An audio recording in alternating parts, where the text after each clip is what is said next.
সত্যি তোরা যে আসবি আমি ভাবতেই পারিনি। কেন ভাবতে পারিসনি কেন? আমাদের কি বন্ধু ভাবিস না? আরে না না, তা কেন, বন্ধু ভাববো না কেন? তাহলে কি করে ভাবলি নেমন্তন্ন করেছিস আর আমরা আসবো না? না না, ব্যাপারটা সেটা না। আসলে তোরা সবাই তো শহরের ছেলে, এত দূরে আমাদের গ্রামের বাড়িতে অনুষ্ঠান, তাই একটু সংশয় ছিল আর কি। আরে ধুর, আর মনের দূরত্ব না থাকলে 1 ঘন্টার রাস্তাও 1 মিনিটের মনে হয়, বুঝলি হতভাগা? এই যা, লোডশেডিং হয়ে গেল। এই এখানের এক সমস্যা, কারেন্ট একবার গেলে আর সহজে আসতেই চায় না। উফ, এত গরমে এবার ঘরের ভেতর টেকাই তো মুশকিল হয়ে যাবে। এক কাজ করি চল, আমাদের গ্রামের নদীর পাড়টা ভীষণ ঠান্ডা, ওখানে গিয়ে একটু বসে থাকা যাক নাকি? হ্যাঁ, তা মন্দ হয় না, নদীর হাওয়া এই ভ্যাপসা গরমে ভালোই লাগবে। ঠিক আছে, চল তাহলে বেরোনো যাক।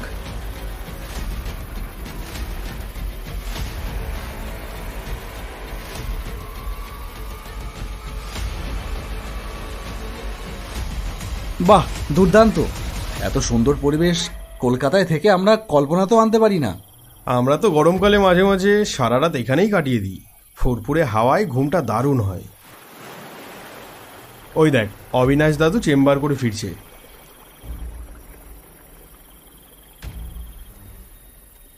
কি দাদু, চেম্বার হয়ে গেল? হ্যাঁ, এই তো হলো। তাই এরা কারা তোর সাথে? এরা আমার অফিসের বন্ধু, কলকাতা থেকে এসেছে আমাদের বাড়িতে। কারেন্ট অফ, তাই এখানে একটু বসে আছি। আচ্ছা, তা দেখিস আবার ঘুমিয়ে পড়িস না যেন, তাড়াতাড়ি বাড়ি ফিরে যাস।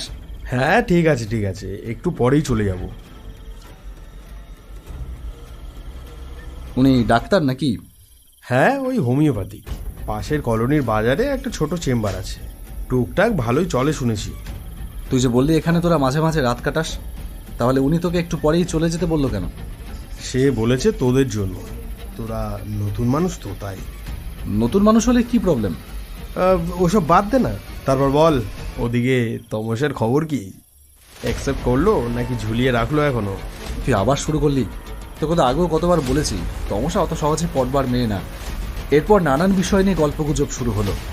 গল্পে গল্পে রাত প্রায় 11টা বেজে গেল, তবুও আমাদের বাড়ি ফেরবার কথা মনে হলো না কারো। নদীর ফুরফুরে হাওয়া আমাদের ঘরে ফেরবার কথা ভুলিয়ে দিয়েছিল যেন।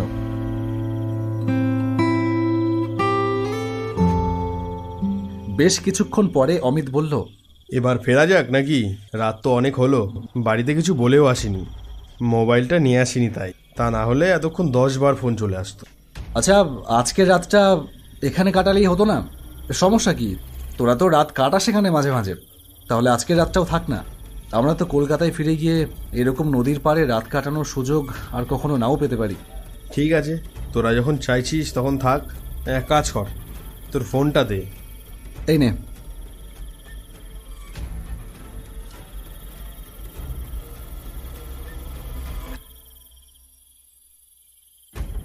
হ্যালো মা। হ্যাঁ হ্যাঁ, বলছি আজকে আর বাড়ি ফিরবো না, আজকে নদীর পাড়েই থাকছি। না না, তোমাকে চিন্তা করতে হবে না একদম, আমরা সবাই আছি তো, ভোর হলেই চলে আসবো। আরে না না, ওসব নিয়ে ভাবতে হবে না, রাখছি। নে তাহলে, এবার যে যার মতন শুয়ে পড়ি, রাত তো অনেক হয়েছে, ঘুম পাচ্ছে ভালোই। একটু মশা কামড়াতে পারে, কিন্তু ওটা অ্যাডজাস্ট করে নিতে হবে। ঠিক আছে, কোনো ব্যাপার না, আর তেমন মশা কই। সবাই মিলে যে যার মতন শুয়ে পড়লাম। অল্প কিছুক্ষণের মধ্যেই সবাই ঘুমিয়ে পড়ল, কিন্তু আমার আর ঘুম আসে না। এরকম ঘুমহীন রাতে তমসার কথা মনে পড়ে খুব। 2 বছর হলো তমসার সাথে পরিচয়। অফিসের সহকর্মী থেকে সম্পর্কটা শুরু হয়েছিল, সেখান থেকে বন্ধুত্ব। বন্ধুত্বটাকে টেনে হেঁচড়ে কিছুতেই আমি প্রেমের পথে নামাতে পারছি না। মেয়েটার মধ্যে যেন কেমন একটা আকর্ষণ করবার ক্ষমতা আছে। শ্যামলা রঙের মেয়েটার কাজল কালো চোখের দিকে তাকালে মনে হয় এমন একজন জীবনে এলে আর কিচ্ছু লাগে না, এর জন্য সব কিছু ছাড়া যায়। সুমন, ধরফর করে লাফিয়ে উঠে বসলাম। তমসার গলা শুনলাম মনে হলো। সামনে চোখ যেতেই দেখলাম, হ্যাঁ, তমসাই তো দাঁড়িয়ে আছে আমার সামনে, মাত্র কয়েক হাত দূরে। উঠে দাঁড়িয়ে বললাম, তমসা, তুমি এখানে এখন? আমার কথাই ভাবছিলে তাই না? হ্যাঁ, তুমি কি করে জানলে? ও, আমি সব জানতে পারি, তুমি এসব বুঝবে না। তুমি আমার কথা ভাবছিলে বলেই তো আমি চলে এলাম। আমার কি হলো জানি না, হঠাৎ আমার জাগ্রত যুক্তিবোধ যেন ঘুমিয়ে পড়ল। এই মধ্যরাতে কলকাতা থেকে প্রায় 30 কিলোমিটার দূরের এক প্রত্যন্ত গ্রামে একা তমসা কি করতে আসবে, আর কেনই বা আসবে, সেই সব বোঝবার ক্ষমতা যেন আমার তখন লোপ পেয়েছে। আমার সাথে যাবে? যাব। তাহলে চলো, উঠে এসো।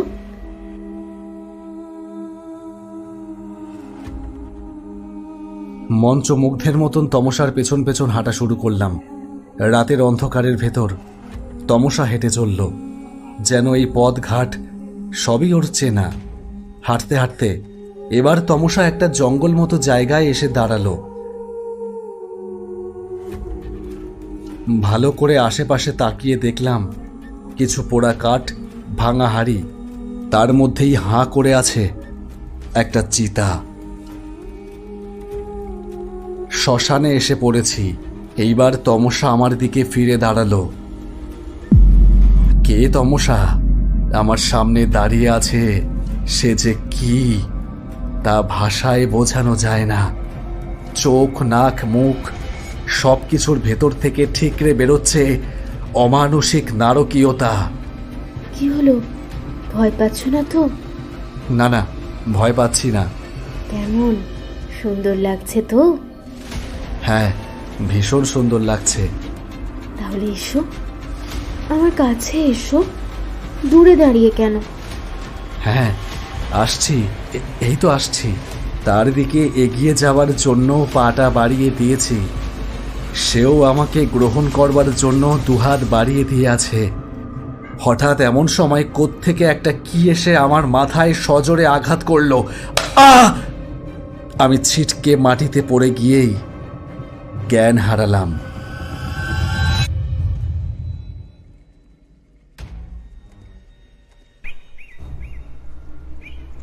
সকালবেলায় যখন জ্ঞান ফিরল, দেখলাম অমিতদের বিছানায় শুয়ে আছে।